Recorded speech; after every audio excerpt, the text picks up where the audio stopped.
Assalamualaikum warahmatullahi wabarakatuh. Salam sehat untuk kita semua. Semoga kita semua selalu mendapat lindungan Allah Subhanahu wa Ta'ala ya. Diberikan nikmat sehatul afiat serta dimudahkan segala urusannya. Amin ya robbal alamin. Nah, kesempatan kali ini Mimin akan membagikan satu cerita misteri. Nah, seperti apa ceritanya? Mari kita mulai.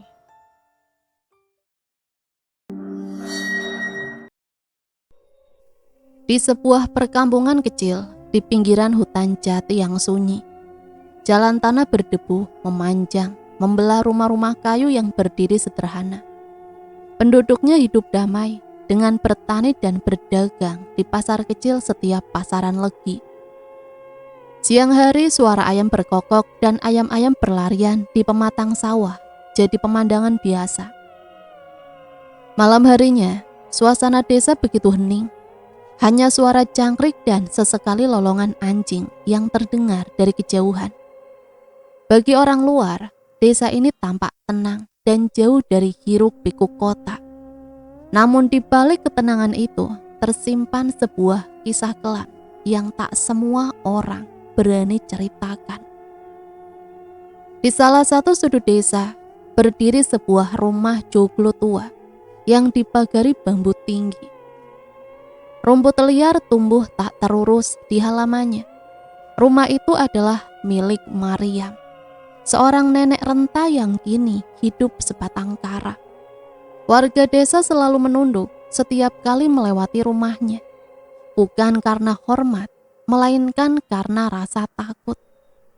Banyak yang percaya rumah itu dihuni lebih dari sekedar manusia. Konon, suara-suara aneh sering terdengar dari dalam. Jeritan lirih, langkah kaki, atau suara tangisan perempuan di tengah malam. Namun dulu, sebelum rumah itu menjadi angker, Maryam adalah seorang gadis yang paling dipuja di kampung itu. Parasnya ayu, kulitnya putih, senyumnya manis. Banyak pemuda desa berlomba-lomba meminangnya. Tetapi kecantikan itu, menurut orang-orang tua, bukanlah kecantikan biasa. Ada sesuatu yang tidak wajar, sesuatu yang akhirnya membuat hidup Maryam berubah menjadi cerita mengerikan yang masih dibicarakan orang hingga sekarang.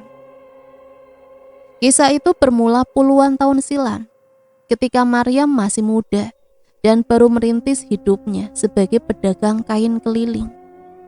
Di masa itulah, untuk pertama kalinya, ia mendengar tentang susuk, sebuah jalan pintas menuju kecantikan abadi dan keberuntungan yang menggiurkan.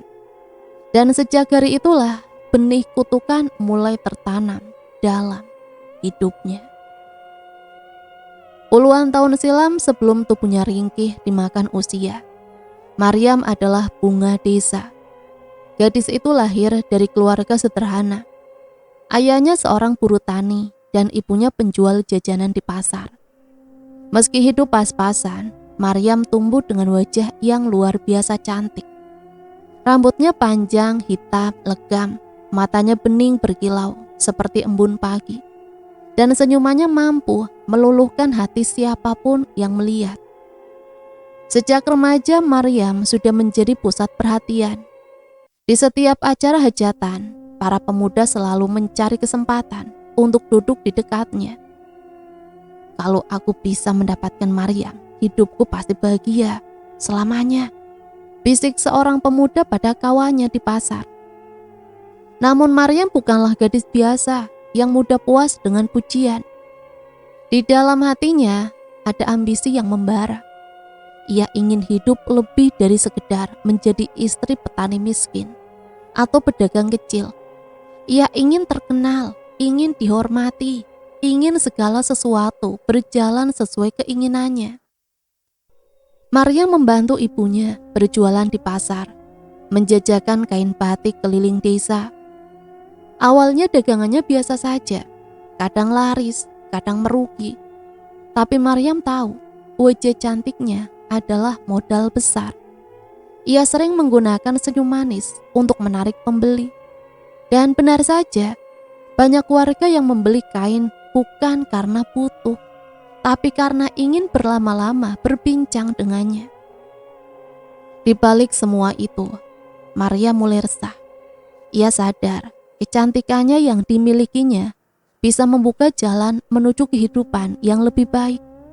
Namun ia juga tahu kecantikan alami akan pudar dimakan waktu. Ia takut kehilangan sorot mata para lelaki, takut kehilangan perhatian orang-orang. Rasa takut itulah yang membuat Maryam sering termenung di malam hari. Ia duduk di depan rumah, menatap langit gelap bertabur bintang, sambil bertanya pada dirinya sendiri, apakah ada cara agar aku bisa tetap cantik selamanya? Agar aku bisa memikat siapapun yang aku mau dan hidup seperti yang kuimpikan. Pertanyaan itu semula hanya angan-angan, tapi kelak akan datang sebuah bisikan yang menjawab keresahannya. Sebuah jalan pintas yang tidak pernah ia bayangkan sebelumnya. Dan sejak itu, takdir hidup Maryam mulai mengarah pada kegelapan. Hari itu di pasar ramai oleh suara tawar-menawar. Maryam berdiri di lapak kecilnya, menjajakan kain batik dengan senyum manis. Para pembeli berdatangan, kebanyakan perempuan yang terpesona dengan kelembutannya. Namun di tengah keramaian itu, telinga Maryam menangkap percakapan dua orang perempuan parubaya yang sedang duduk di dekat warung kopi. Makanya jangan heran kalau dagangan Mbok Sarni selalu laris. Katanya dia pakai susuk, makanya wajahnya selalu terlihat berseri walau umurnya udah tua. Bisik salah seorang perempuan dengan nada setengah berbisik. Iya, aku juga dengar begitu. Katanya susuk itu ditanam sama dukun di hutan seberang. Kalau sudah dipasang, wajah jadi bercahaya, pembeli suka. Lelaki pun tak bisa berpaling. Jawab temannya sambil melirik kanan kiri, takut ada yang mendengar. Maryam pura-pura sibuk melipat kain, tapi hatinya berdebar kencang. Kata-kata itu menusuk masuk ke dalam pikirannya. Susuk. Sesuatu yang bisa membuat wajah bercahaya, pesona abadi, dagangan laris, dan lelaki terpikat. Sepulang dari pasar, kata-kata itu terus berngaung di telinganya. Ia tak bisa tidur nyenyak malam itu. Bayangan wajah yang selalu cantik, selalu dikagumi, selalu diinginkan, berkelebat di pikirannya. Beberapa hari kemudian, seorang pedagang kaya dari kota mampir membeli kain di lapak Maryam. Lelaki itu terpikat oleh pesonanya, sampai-sampai memberikan harga jauh di atas nilai barang. Sebelum pergi, lelaki itu sempat bergumam, andai engkau punya susuk Maryam, engkau akan jadi perempuan yang paling dipuja. Kau bisa punya segalanya. Ucapan itu membuat Maryam terdiam. Bagaimana lelaki asing itu bisa tahu tentang susuk? Apakah benar susuk mampu memberikan kehidupan seperti yang ia impikan? Malamnya Maryam duduk sendirian di depan rumah. Angin malam bertiup dingin dari kejauhan. Terdengar suara burung hantu yang parau. Saat itulah di dalam hatinya muncul bisikan halus, seakan ada suara yang bukan miliknya sendiri. Kalau kau ingin lebih dari sekedar cantik, kalau kau ingin kekayaan, perhatian, dan kemuliaan, carilah susuk. Kau akan mendapatkannya, tapi jangan pernah mundur setelahnya. Maryam merinding. Ia menoleh ke kanan kiri, tak ada siapapun, tapi bisikan itu seakan menempel di kepalanya. Malam itu, untuk pertama kalinya, Maryam benar-benar tergoda. Dan sejak hari itu, pikirannya mulai dipenuhi satu keinginan, menemukan dukun susuk yang dibicarakan orang-orang. Beberapa hari setelah bisikan itu terus menghantui pikirannya, Maryam akhirnya tak tahan lagi. Diam-diam ia mencari tahu tentang dukun susuk yang konon tinggal di pinggir hutan seberang desa. Banyak orang enggan bercerita, tapi lewat bisik-bisik tetangga, ia akhirnya tahu. Nama dukun itu adalah Kiranu, seorang lelaki tua yang jarang terlihat di keramaian. Konon Kiranu sudah puluhan tahun hidup menyendiri di sebuah gubuk tua, jauh di dalam hutan jati. Orang-orang percaya ia bisa memanggil makhluk gaib, menanam susuk, bahkan memberikan pesona yang membuat orang lain tunduk. Namun ada syarat, siapapun yang datang padanya harus siap menanggung akibatnya. Maryam nekat. Sore itu ia berpura-pura hendak mencari kayu bakar. Membawa selendang, ia melangkah ke arah hutan semakin jauh masuk. Pepohonan jati menjulang tinggi, menutup cahaya matahari. Suasana makin gelap dan sunyi, hanya suara dedaunan bergesekan yang terdengar. Jantungnya berdegup kencang saat melihat sebuah gubuk reot berdiri di antara pepohonan besar. Atapnya sudah rusak, dindingnya terbuat dari bambu tua yang mulai lapuk. Dari dalam tercium bau dupa yang menusuk hidung.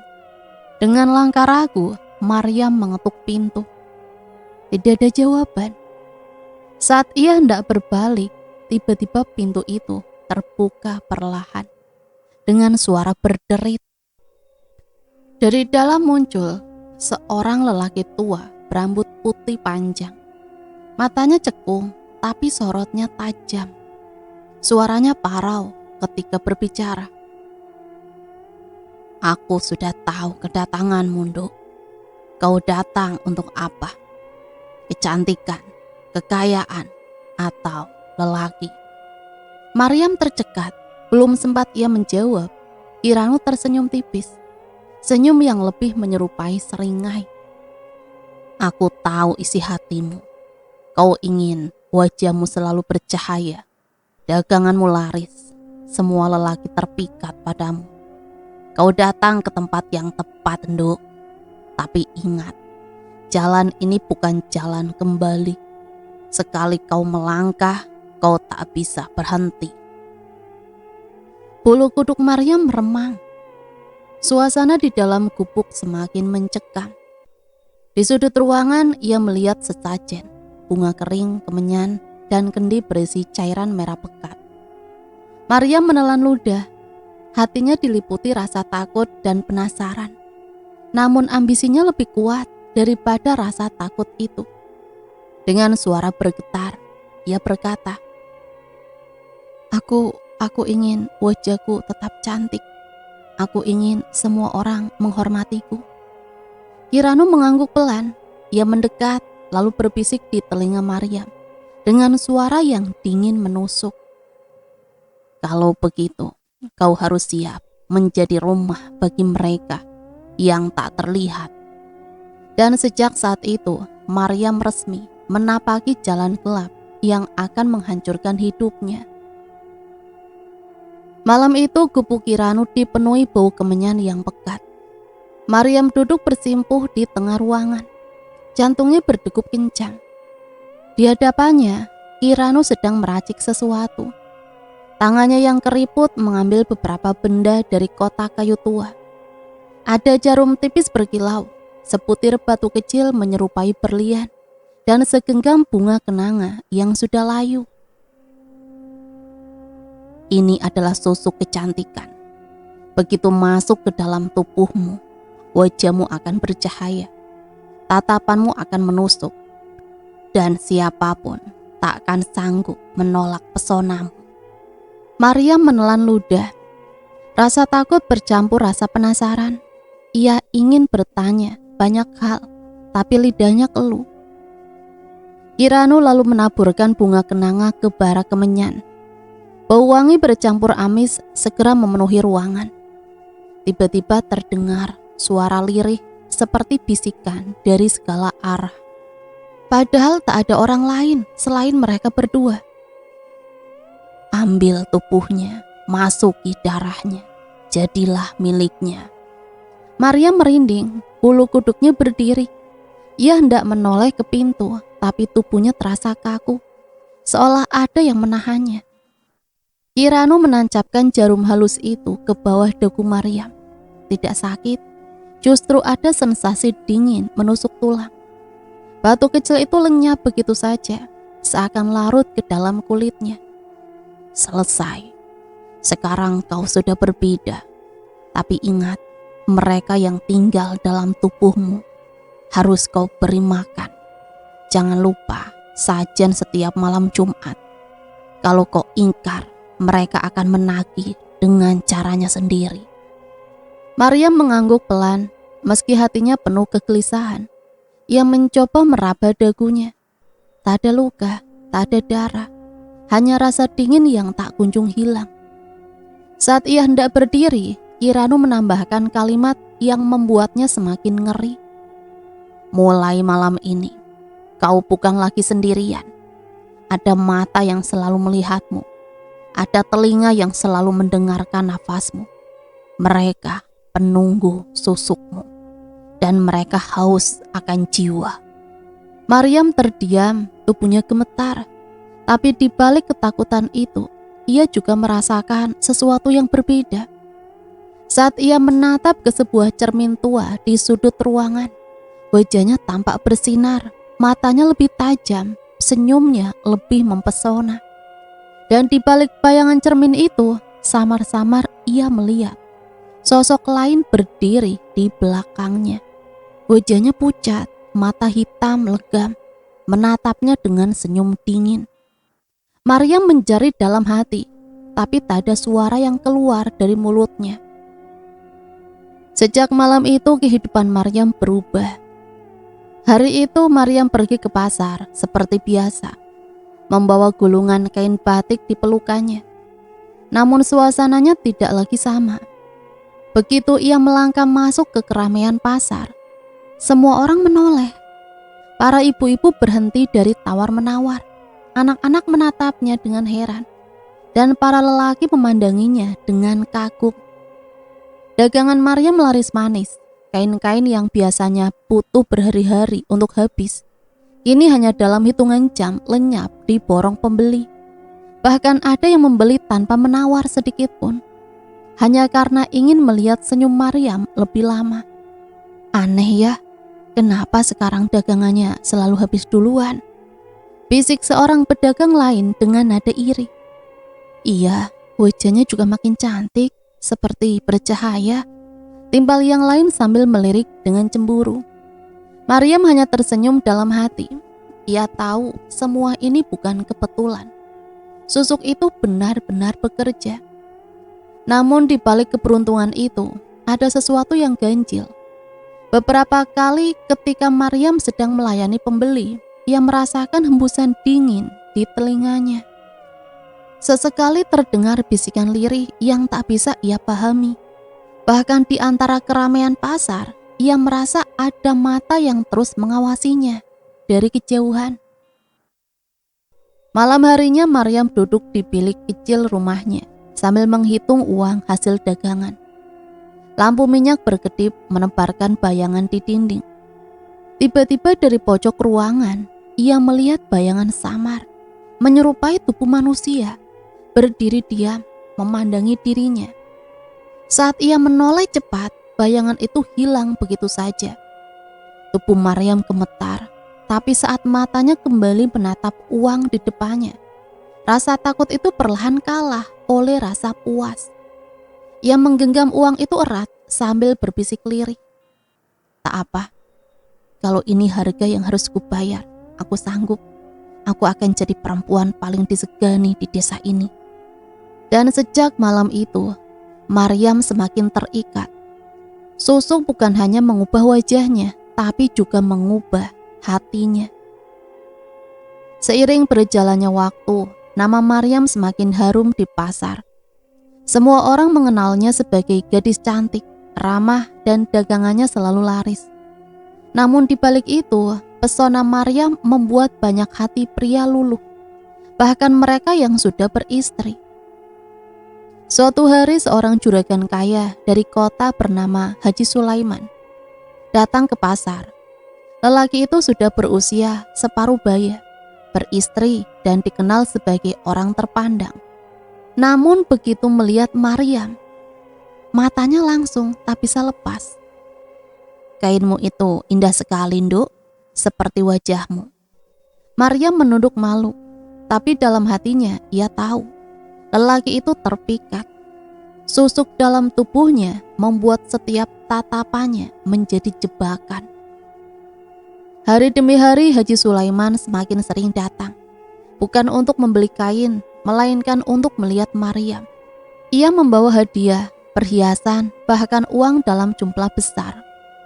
Awalnya Maryam menolak dengan sopan, tapi bisikan-bisikan halus yang kerap ia dengar di telinganya membuat hatinya goyah. "Terimalah, ini jalanmu menuju kekayaan.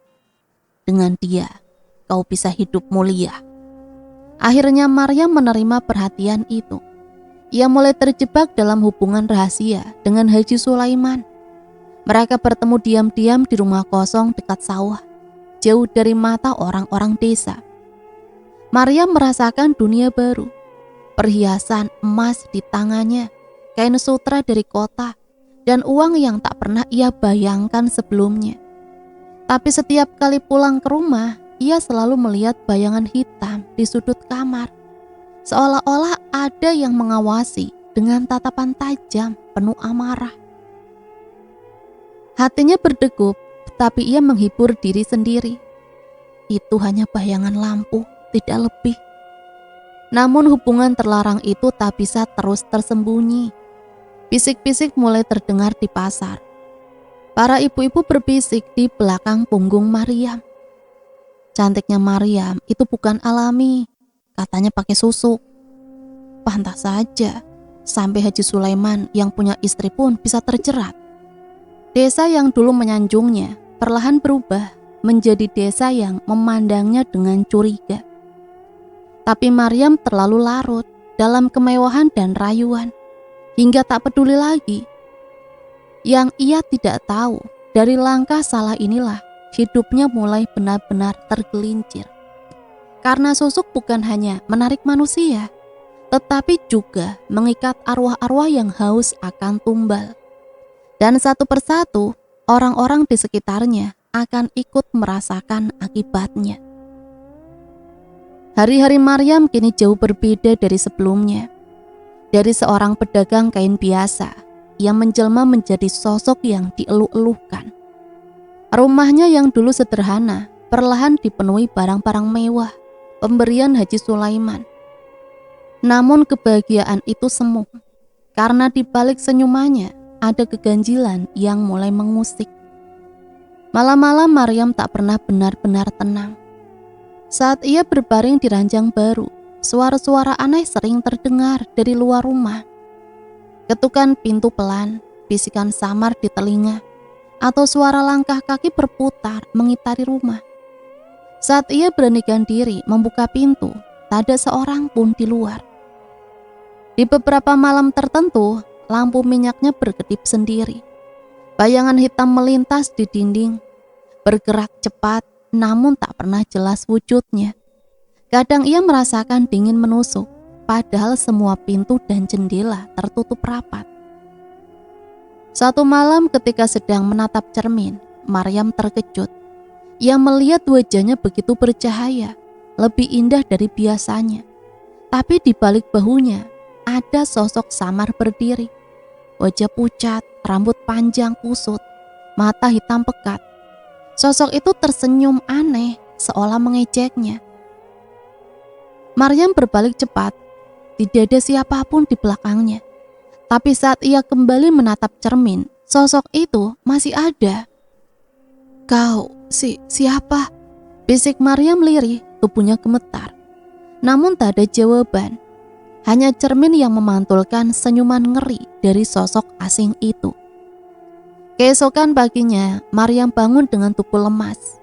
Di pelipisnya terdapat bekas lebam kecil, seolah ada yang menekan kepalanya semalaman. Ia mencoba mengabaikan semua itu, menenangkan dirinya dengan menatap emas dan kain mahal yang memenuhi rumah. Malam itu ia tak bisa tidur, dan esok paginya kabar buruk datang. Siti, sahabat kecil Maryam yang sering membantunya berjualan, jatuh sakit mendadak. Tubuh Siti panas tinggi, matanya sayu, seakan ada sesuatu yang menghisap tenaganya. Dia tidak mau makan, hanya meracau terus. Katanya melihat bayangan hitam menindih tubuhnya setiap malam. Cerita Ibu Siti dengan wajah cemas. Maryam terdiam, wajahnya pucat. Hatinya bergemuruh karena ia tahu betul apa yang sedang terjadi. Ingatannya melayang pada pesan Kiranu. Mereka yang menunggumu haus, Nduk. Jika kau tidak memberi makan, mereka akan mengambil sendiri dari orang di sekitarmu. Maryam berusaha menepis rasa bersalah. Ia mencoba menenangkan diri, pura-pura tak tahu. Namun malam berikutnya, gangguan itu semakin nyata. Saat ia tertidur, ia merasa dadanya ditekan sesuatu. Matanya terbuka, tapi tubuhnya tak bisa bergerak. Dari sudut kamar muncul sosok hitam tinggi besar. Matanya merah menyala.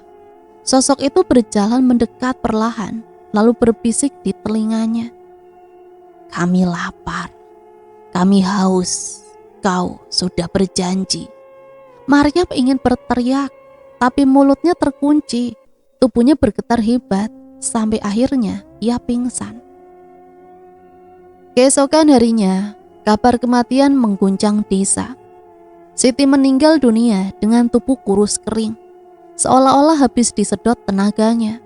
Wajahnya tampak ketakutan, matanya masih terbuka lebar. Tangis keluarga Siti pecah, sementara Maryam hanya bisa berdiri kaku di antara pelayat. Di hatinya, rasa bersalah bercampur dengan ketakutan yang semakin mencekik. Ia tahu ini bukan penyakit biasa. Ini adalah tumbal pertama dari susuk yang ia pasang.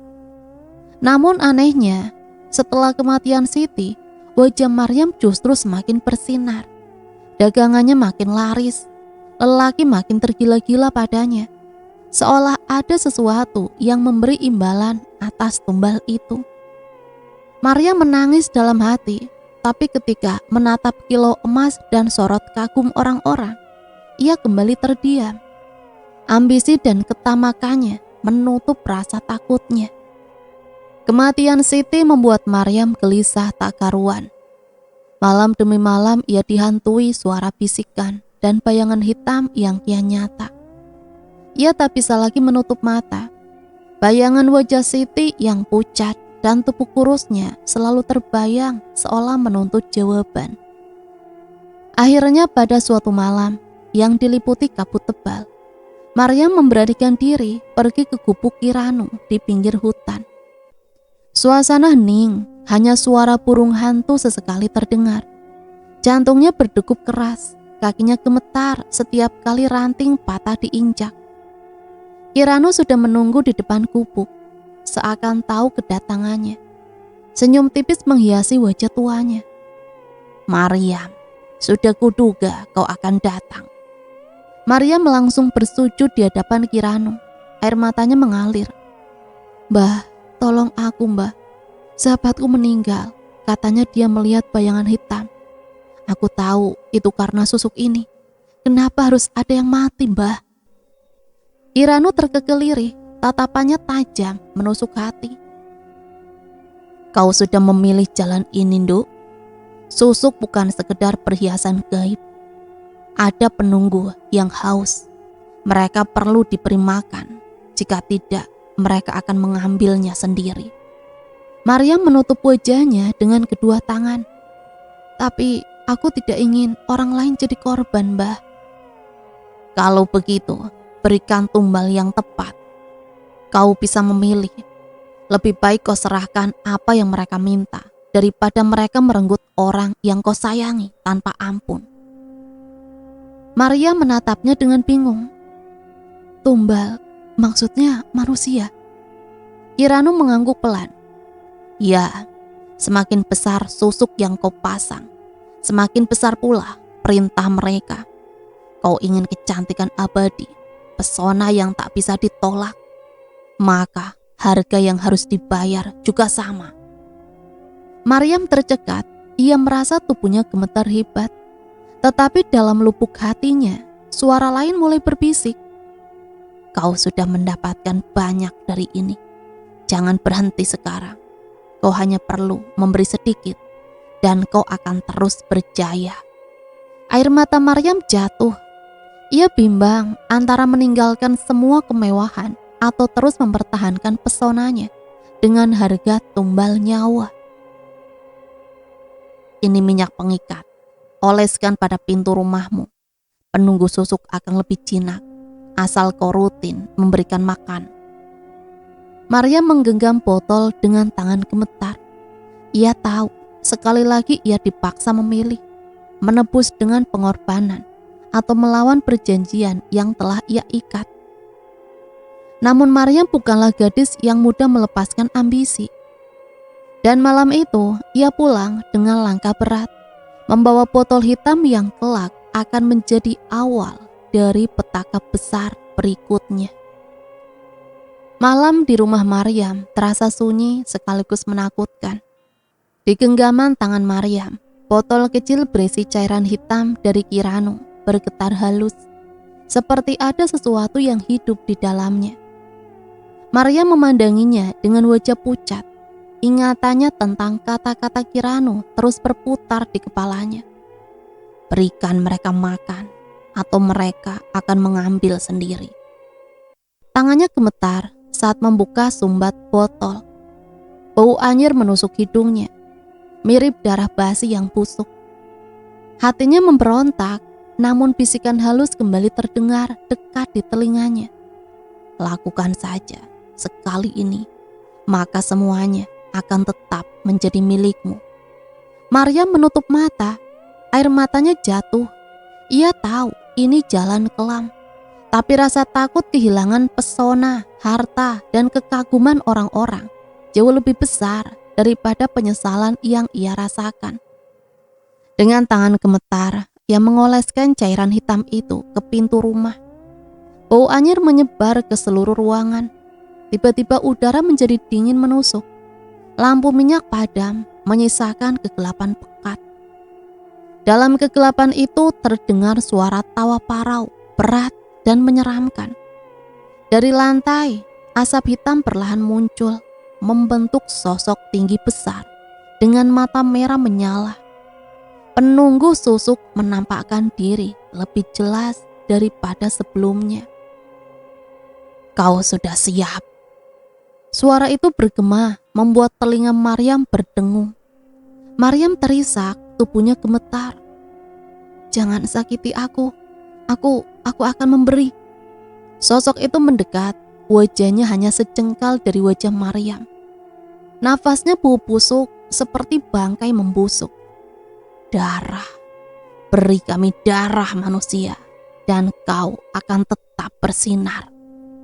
Malam itu ia mengambil seekor ayam hitam dari kandang, lalu menyembelihnya di depan pintu. Seperti yang diperintahkan Kirano, darah segar mengalir deras merembas ke tanah. Sosok hitam itu menghilang dalam asap pekat. Namun sebelum lenyap, ia sempat berbisik. Ini awalnya. Nanti bukan hanya hewan, tapi manusia. Maryam jatuh terduduk, wajahnya penuh air mata. Ia telah menyerahkan diri sepenuhnya. Tidak ada jalan kembali. Dan benar saja, keesokan harinya, wajah Maryam tampak lebih bersinar dari sebelumnya. Semua orang di pasar terpikat, dagangannya habis hanya dalam hitungan jam. Ia tampak lebih muda, lebih anggun, seolah-olah waktu berhenti menua di wajahnya. Namun di balik sorot mata indahnya, tersimpan kegelapan yang kian dalam. Tapi sejak malam itu, malam-malamnya tak pernah lagi tenang. Setiap kali ia hendak tidur, selalu ada suara mengetuk pintu pelan. Padahal ia tahu tak ada seorang pun di luar. Saat ia memberanikan diri membuka pintu, hanya ada angin malam yang menusuk tulang dan bayangan panjang yang berkelebat cepat di sudut mata. Lama-lama kutukan itu berubah menjadi hentakan keras. Seakan-akan ada seseorang atau sesuatu yang ingin masuk. Kami lapar, kami haus, lebih banyak, lebih banyak. Maryam menutup telinganya dengan bantal. Air matanya mengalir deras. Aku sudah memberi darah ayam, apalagi yang kalian mau? Namun bisikan itu tak pernah berhenti. Suatu malam Maryam melihatnya jelas. Saat ia hendak menutup jendela, bayangan hitam besar tinggi berdiri tepat di balik pintu. Mata merahnya menatap tajam, senyumnya menganga lebar, menampakkan gigi runcing penuh darah. Maryam menjerit sekuat tenaga, tubuhnya jatuh tersungkur. Tapi saat ia berlari ke dapur untuk mengambil pisau, sosok itu sudah menghilang. Hanya pintu yang terbuka lebar, bergoyang pelan diterpa angin malam. Tubuh Maryam gemetar hebat. Ia merasa rumahnya bukan lagi tempat tinggal, melainkan penjara penuh teror. Yang lebih menakutkan, setiap kali bayangan itu muncul, selalu ada kabar buruk di desa. Entah itu ternak tetangga yang mati mendadak, atau ada orang jatuh sakit misterius. Dan tanpa ia sadari, wajah Maryam justru semakin bercahaya. Tubuhnya semakin mempesona. Hatinya tercapik oleh rasa bersalah. Tapi setiap kali ia menatap perhiasan, emas, dan kain indah yang memenuhi rumahnya, ia kembali bungkam. Di sudut ruangan, ia mulai sadar bahwa pesonanya kini dibayar dengan penderitaan orang lain. Dan penunggu susuk itu tak lagi puas dengan darah hewan. Ia bisa merasakannya. Waktunya sudah dekat, mereka akan menagih lebih dari sekedar seekor ayam, pikir Maryam dengan hati gemetar. Malam itu rumah Maryam terasa begitu sunyi. Angin berembus pelan, menimbulkan suara rintik-rintik di atap rumah yang tua. Namun kesunyian itu menipu. Sesuatu yang gelap dan haus mulai mengintai dari sudut-sudut rumahnya. Hafiz, sepupu yang sering membantunya di rumah dan dagang, tiba-tiba jatuh sakit. Tubuhnya lemas, kulitnya pucat, dan matanya tampak kosong. Ia meracau, sering memanggil nama Maryam sambil menutup wajahnya dengan tangan, seolah menahan sesuatu yang menindih dada. Maryam panik. Ia mencoba menenangkan Hafiz, memberinya air dan memanggil dukun desa. Tapi tak ada yang bisa menolong. Semua tanda mengarah pada satu kengerian yang tak dapat dielakkan. Penunggu susuk menuntut tumbal manusia. Tidak mungkin, ini karena aku yang memulai semuanya, bisik Maryam, air matanya mengalir deras. Ia teringat perjanjian darah dengan Kiranu. Semakin banyak susuk yang kau pasang, semakin besar pula permintaan mereka. Kini permintaan itu datang dengan harga nyawa manusia. Keesokan harinya, Hafiz ditemukan meninggal dunia. Di kamarnya, wajahnya pucat dengan mata terbuka lebar, penuh ketakutan. Penduduk desa berbisik-bisik ketakutan, tapi tak seorang pun berani menegur Maryam. Malam itu ketika semua orang tertidur, Maryam duduk di depan cermin, menatap wajahnya yang semakin bersinar. Tapi sorot matanya berbeda. Kini di balik kecantikan itu, ada kegelapan yang menakutkan. Sejak kematian Hafiz, malam-malam Maryam berubah menjadi mimpi buruk yang nyata. Setiap kali ia menutup mata, bayangan hitam dengan mata merah menyala muncul di kamarnya. Lebih menakutkan lagi, suara-suara jeritan dan tatapan terdengar dari dinding, lantai, bahkan dari dalam cermin. Suatu malam ketika lampu minyak hampir padam, Maryam menatap ke arah jendela. Di luar bayangan samar seseorang berdiri menatap rumahnya. Saat ia mendekat, bayangan itu tiba-tiba bergerak lebih cepat, seolah meluncur melalui tembok. Suara tangisan lirih memenuhi telinganya. Maryam, mengapa kau lakukan ini padaku? Tubuh Maryam gemetar hebat. Ia tersungkur ke lantai, menutup wajahnya dengan tangan. Dari sudut ruangan, sosok gelap yang dulu muncul sebagai penunggu susuk tampak mengintai. Tapi kali ini ia bukan sendiri. Arwah Hafiz muncul di sampingnya. Wajahnya pucat, mata penuh amarah. Maryam menjerit, tapi suara itu tak terdengar orang lain. Ia hanya merasakan hawa dingin menusuk. Tubuhnya seakan ditindih sesuatu yang tak kasat mata. Malam demi malam gangguan semakin intens. Ia mulai kehilangan akal sehat. Saat berdiri di dapur untuk menyiapkan minuman, bayangan muncul di balik pintu. Saat ia menutup mata, suara jeritan terdengar semakin keras. Seolah ribuan mulut menjerit bersamaan. Maryam berlutut menutup wajahnya dan berbisik, "Tolong, hentikan, aku tidak sanggup lagi." Namun tidak ada yang menolong. Penunggu susuk dan arwah korban semakin menyerang, menunjukkan bahwa kehidupan Maryam kini benar-benar terperangkap dalam kegelapan yang ia pilih sendiri. Dan ia sadar ini belum berakhir. Harga susuk masih terus menuntut, dan korban berikutnya bisa saja orang yang paling ia cintai. Hari terus berjalan, tapi Maryam selalu gelisah. Di luar rumah angin malam berbisik membawa aroma anyir yang menusuk hidung. Keesokan paginya, desa diguncang kabar aneh. Seekor ayam mati mendadak dengan posisi aneh, berdarah di sekeliling tubuhnya. Bahkan anjing tetangga melolong dan lari ketakutan.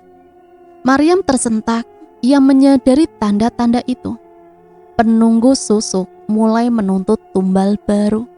Bukan sekedar hewan, tapi manusia. Ia merasa ketakutan, tapi juga terperangkap oleh ambisinya sendiri. Semakin hari tanda-tanda semakin jelas. Malam-malam dipenuhi jeritan. Bisikan dan bayangan gelap semakin sering muncul. Arwah korban sebelumnya mulai menampakkan diri lebih jelas, menatapnya dengan mata penuh dendam. "Ini belum berakhir, dan aku tak bisa mundur," bisiknya lirih. Rumah Maryam terasa seperti penjara tanpa pintu. Bayangan hitam selalu mengintai, dan bisikan yang menusuk telinga tak pernah berhenti. Ia merasa tidak ada seorang pun yang bisa ia percaya. Bahkan tetangga pun mulai menjauh setelah kabar-kabar aneh menyebar tentang kematian Hafiz dan Siti. Hari demi hari rasa kesepian merayap ke hatinya. Ketika ia pergi ke pasar, meski semua orang memandang kagum dan kagum dengan kecantikannya, senyum mereka terasa hampa. Tiada yang benar-benar dekat. Bahkan Haji Sulaiman, lelaki yang selama ini memberinya kemewahan, mulai terlihat cemas dan menjauh ketika mendengar bisik-bisik tentang kematian misterius di sekitar Maryam. Malam itu ketika lampu minyak hampir padam, Maryam duduk di sudut rumah. Tubuhnya gemetar. Dari sudut kamar suara bisikan terdengar lebih jelas dari sebelumnya. "Maryam, kami haus. Lebih banyak, lebih banyak." Ia menutup wajahnya dengan tangan. Air matanya menetes deras. Ia merasakan tubuhnya seakan ditindih oleh ribuan tangan tak kasat mata. Setiap nafasnya terasa sesak, seolah ada sesuatu yang menempel di dadanya, menekan jantungnya hingga hampir berhenti. Maryam menjerit, tapi ceritanya tak terdengar oleh siapapun. Tubuhnya bergetar hebat. Ketakutan menguasai setiap sendi. Ia tahu ini bukan mimpi, ini nyata. Kesepian yang ia rasakan menjadi mematikan, karena ia sadar bahwa susuk yang ia pasang tidak hanya mengubah kehidupan menjadi penuh pesona, tapi juga menjebaknya dalam lingkaran penderitaan dan kematian. Di tengah kegelapan, Maryam menunduk dan berbisik lirih. Aku tak tahu harus berbuat apa lagi. Tolong hentikan." Namun suara-suara itu hanya tertawa, dingin dan penuh ejekan. Kesepian Maryam kini bukan hanya fisik, tapi juga spiritual. Ia hidup dikelilingi kemewahan, tapi hatinya kosong dan terpenjara oleh ketakutan yang tak berkesudahan. Malam itu ia sadar satu hal yang menakutkan. Pesona yang ia bayar dengan darah dan nyawa manusia kini menjadi kutukan yang mengasingkan dirinya dari dunia nyata, menjadikannya hamba bagi penunggu sosok yang haus akan tumbal.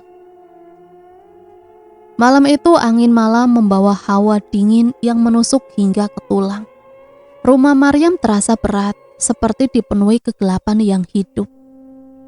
Dari sudut-sudut kamar, suara-suara samar mulai terdengar. Suara bisikan, tangisan, dan rintihan yang seakan datang dari masa lalu. Maryam, ingat janji yang kau buat. Ingat siapa yang kau sakiti. Maryam menutup telinganya, tapi suara itu tetap menembus. Ia merasakan tubuhnya gemetar hebat. Bulu kuduknya berdiri dan nafasnya tercekat. Bayangan hitam tinggi muncul di ambang pintu, menatapnya dengan mata merah yang menyala. Namun kali ini, suara-suara itu bukan hanya dari penunggu susuk. Mereka adalah arwah-arwah yang dulu ia kenal. Orang-orang yang telah menjadi korban karena susuk yang ia pasang. Hafiz, Siti, bahkan tetangga-tetangga yang pernah mati misterius. Kau mengambil hidup kami. Sekarang giliranmu merasakan ketakutan yang kami rasakan. Maryam berlutut, menunduk, air matanya menetes deras. Ia teringat masa lalunya, rasa penasaran yang membawanya pada Kiranu, ambisi yang membuatnya pasang susuk, dan keputusan berdarah yang telah menghancurkan banyak nyawa. Semua pilihan itu kini menghantuinya tanpa ampun. Saat ia mencoba berteriak, tak ada suara yang keluar. Hanya gemah bisikan dari arwah-arwah itu yang memenuhi kamar. Tubuhnya terasa lemas, seakan energi hidupnya disedot satu persatu. Di depan cermin tua, wajahnya bersinar. Tapi di balik pantulan itu, ribuan mata gelap menatapnya, menuntut balas. Ia menyadari satu hal.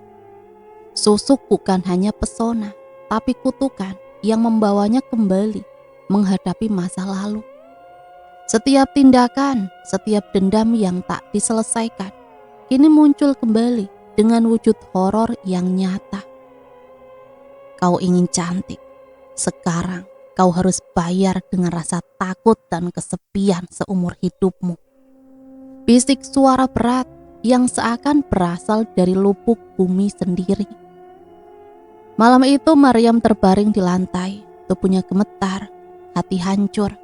Ia sadar bahwa hidup kini dikuasai oleh penunggu susuk, arwah korban, dan bayangan masa lalu. Tidak ada jalan keluar, kecuali ia mau menghadapi kegelapan yang ia pilih sendiri. Di sudut kamar, bayangan hitam tersenyum, menunggu langkah berikutnya. Kau masih hidup karena kami mengizinkan, tapi harga belum lunas. Kami haus akan lebih banyak. Maryam berusaha mundur, tapi tubuhnya lemas. Seakan-akan energi hidupnya disedot sedikit demi sedikit. Setiap detik yang ia hirup terasa membebani jiwanya. Tubuhnya mulai menunjukkan tanda-tanda kutukan susuk. Kulitnya yang dulu halus kini terkadang memerah seperti terbakar. Dan wajahnya kadang menampakkan bayangan hitam samar yang bergerak di bawah kulitnya. Rambutnya terkadang berdiri sendiri, seakan disentuh tangan tak kasat mata. Arwah Hafiz, Siti, dan korban-korban lain muncul di sekelilingnya, menatap dengan amarah dan dendam. Suara mereka bercampur membentuk teriakan mengerikan yang bergema di seluruh rumah. Kau haus darah kami. Kau akan merasakan semua rasa sakit yang kami rasakan. Maryam terisak, air matanya menetes deras. Ia tahu ia tidak bisa lagi menghindar. Susuk telah mengikatnya dalam lingkaran kutukan yang terus menyala, menyedot hidupnya sedikit demi sedikit, menuntut tumbal baru, dan mengeraskan hati dengan rasa takut. Saat lampu minyak goyah dan hampir padam, Bayangan hitam itu melangkah ke arahnya. Senyum mengerikan di wajahnya. Segala yang kau miliki, kecantikan, kekayaan, dan kekaguman, semua dari kami. Dan semua itu bisa hilang jika kau tidak menuruti perintah kami. Maryam menutup mata. Tubuhnya gemetar hebat. Hatinya remuk. Tapi rasa takut kehilangan pesona dan kemewahan membuatnya tetap bertahan.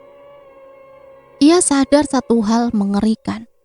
Susu bukan lagi sekedar perhiasan gaib. Ia telah menjadi kutukan hidup yang menyala, membakar jiwanya perlahan dan tidak akan pernah padam.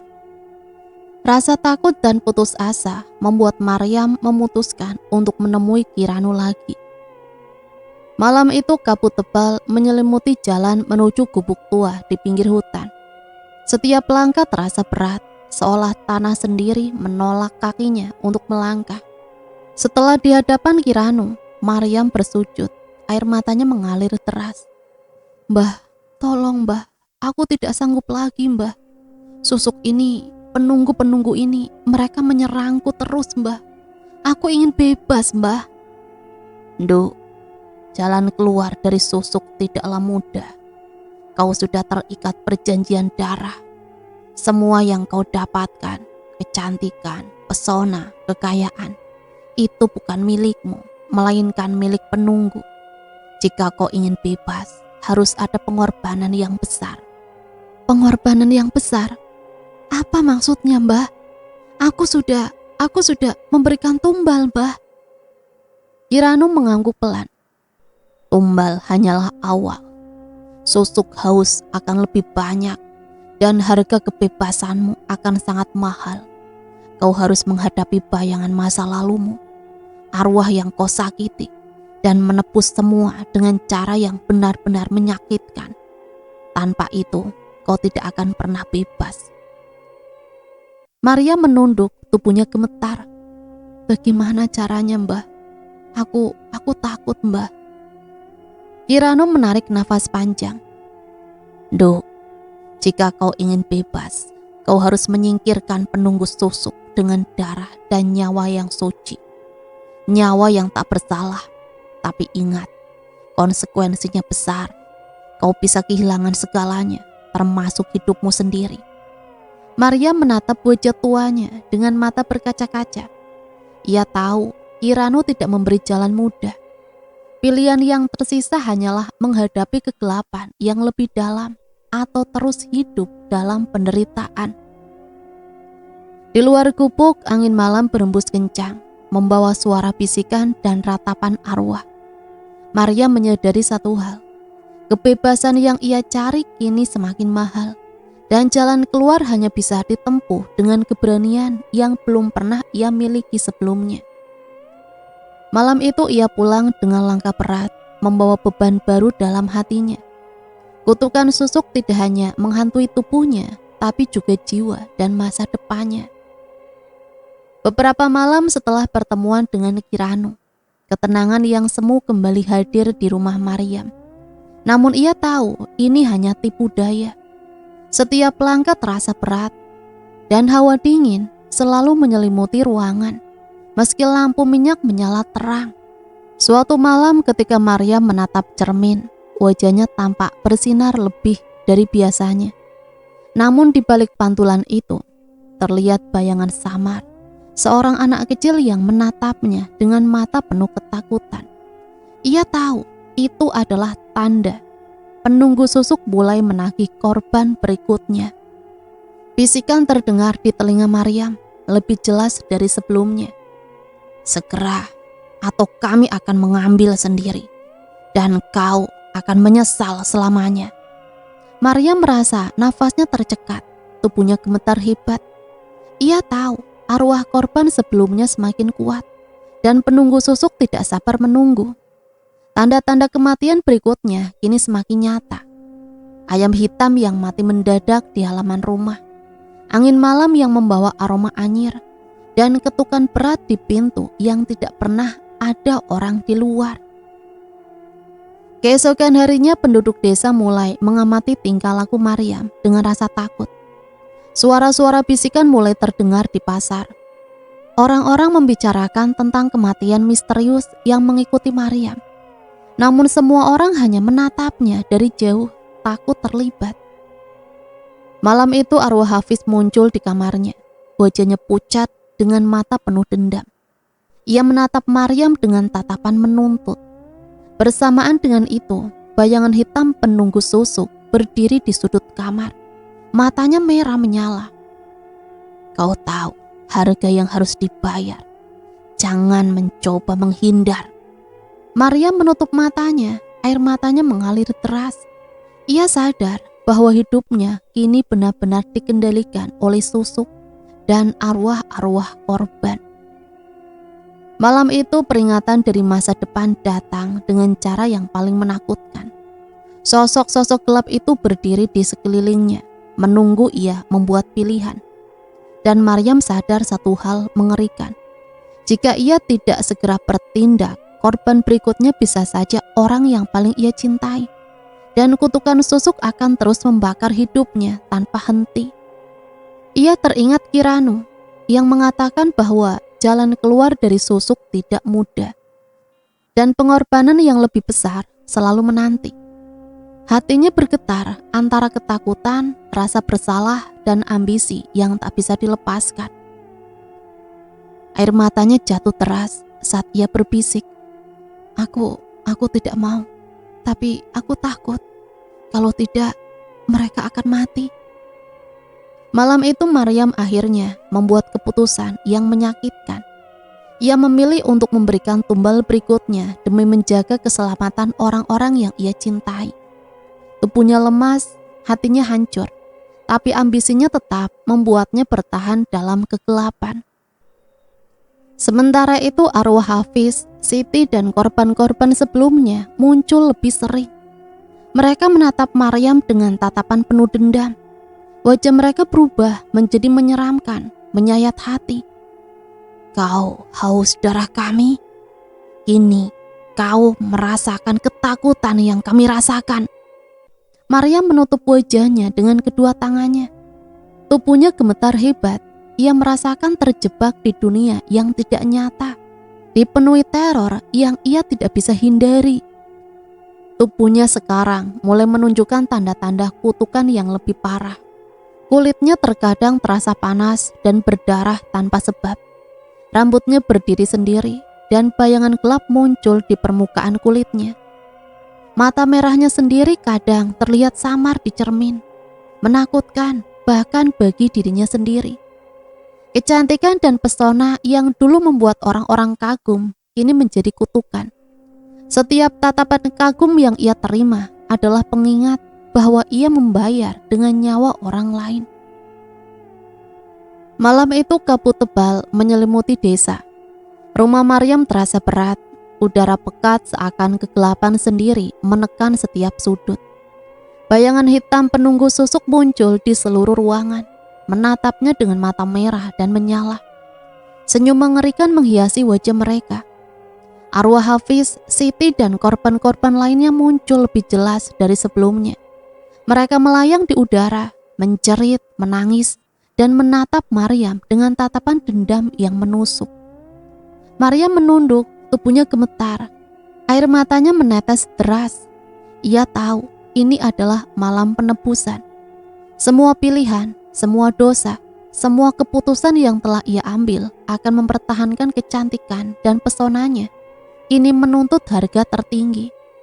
Kiranu muncul di pintu gubuk. Wajahnya serius, suaranya berat. Duh, ini saatnya kau menebus semuanya. Jika kau ingin bebas, harus ada pengorbanan terakhir. Dan ini yang paling berat, kau tidak bisa mundur. Maryam menatapnya dengan mata berkaca-kaca.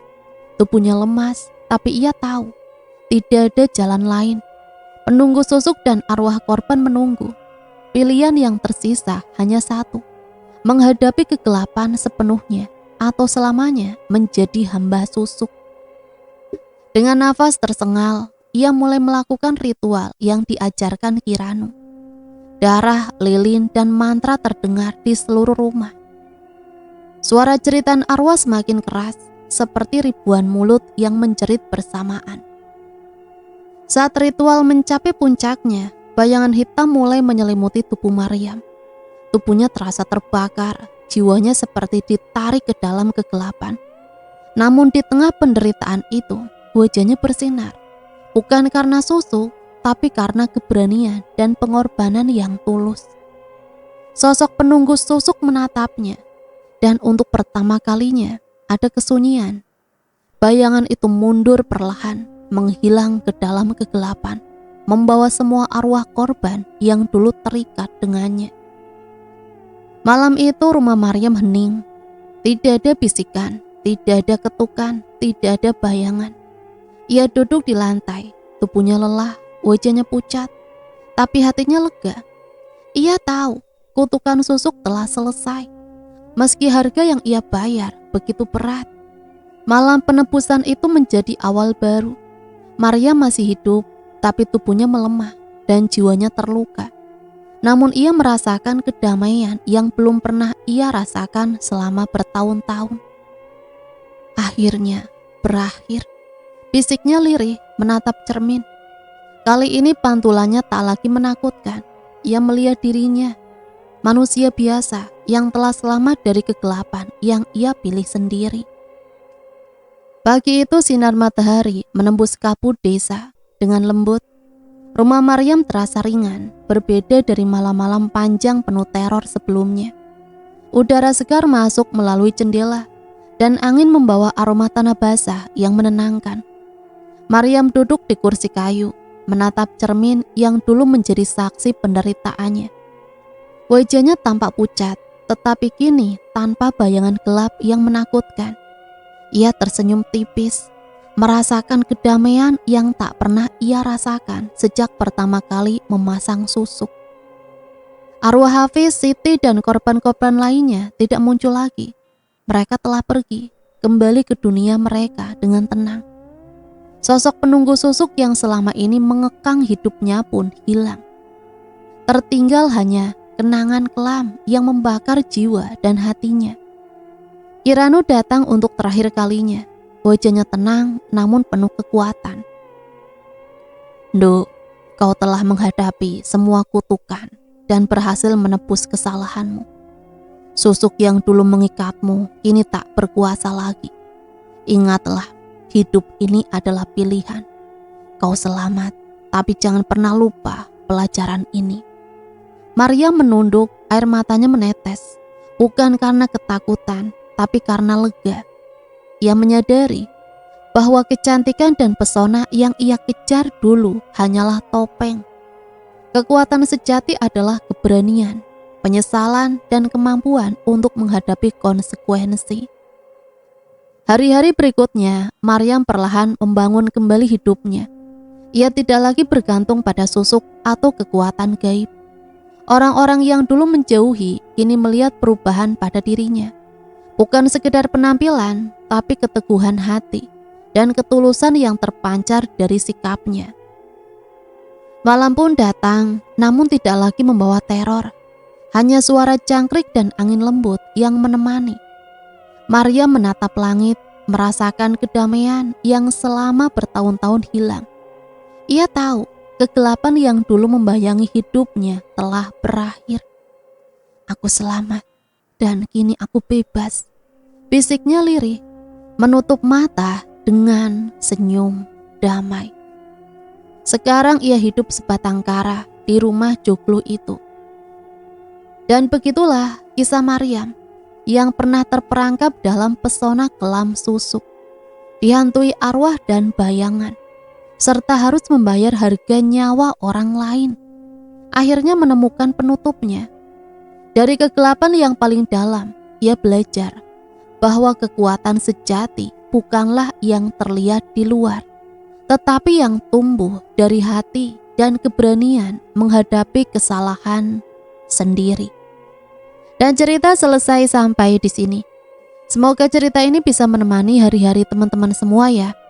Sampai di sini Mimin pamit undur diri, mohon maaf apabila banyak salah kata. Sampai berjumpa kembali di cerita-cerita misteri selanjutnya. Matur nuwun. Wassalamualaikum warahmatullahi wabarakatuh.